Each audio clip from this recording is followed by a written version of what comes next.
I have this round board that I picked up at Lowe's. I believe they're $7, and I'm painting it with a green acrylic paint that I grabbed at Dollar General. And I pre-drew this face, and I'm going to show you how you can copy a pre-drawing. This makes it easier for me. I put carbon paper underneath, and then I go back and trace over my image with a pencil. You want something that has like a little sharper of an edge, which would be like a pencil. We are going to have a PDF available if you want a copy of my drawing that you can print out and trace yourself. On the eyebrows, I did more straight lines just to give it a more hairy look. And now I have my image to work with. I started by using a permanent marker with a fine tip, and this really didn't do well on the acrylic paint. That's just a side note.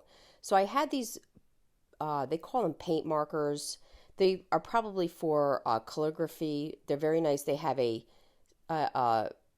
end that almost looks like a paintbrush, and then an end that's more like a fine tip marker. And this worked really well. I just used the black. And now I'm just going to trim out with my marker all my lines from my image that came through with the carbon paper.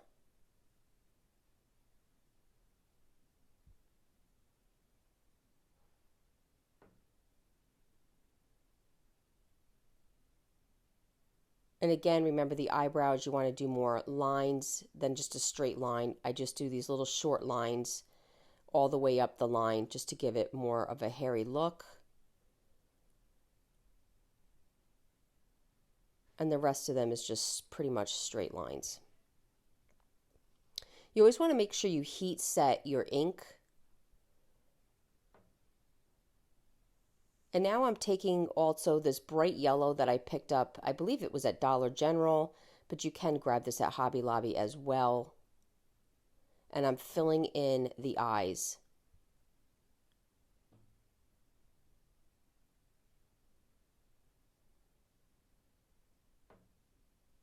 Now, if you were using a Maker Studio ink, you want to make sure that you wait overnight before you do any kind of sealer.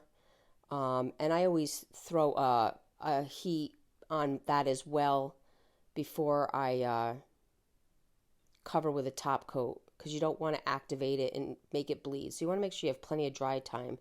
These seem to do well with just the dryer.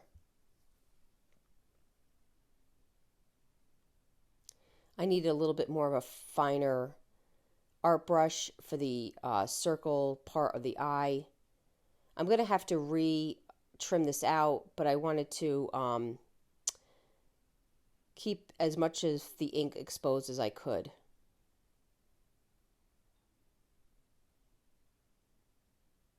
Once everything dried, I went back and I re-outlined my eyes just to accentuate that black.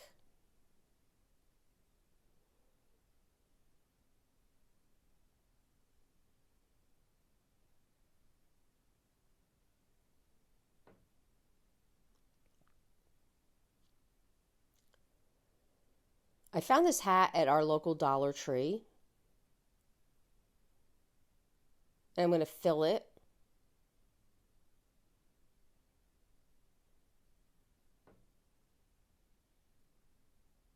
I'm going to start by hot gluing it from the back.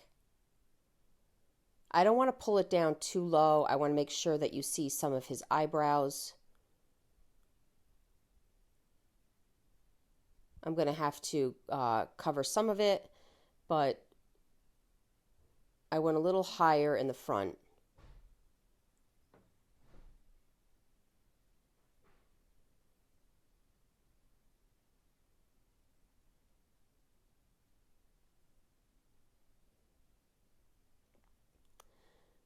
Then I hot glued the pom-pom a little lower just to make my hat stay in a certain way.